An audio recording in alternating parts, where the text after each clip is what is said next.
তুই টানলি কেন?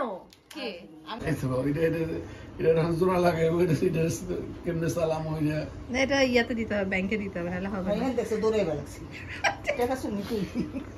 হ্যাঁ অনেকটা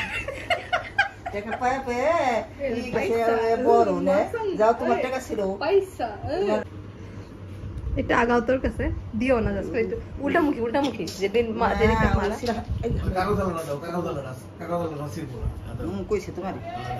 ওইটা দেখবো না তো, ওইখান থেকে বাইর করে তারপর ছিল ঘুরাই বুদ্ধি কম, বহুত বুদ্ধি এইসব খরচা বুদ্ধি ওই একটা করে দরগো আর ছিল না, কইছি তোমারই আবু আরে আপু আমি পড়লো দিয়ে নাকি না আরো ছিল, এটা শুনে আমি দৌড়াই গেছি। এই যাবো আমি, ধরো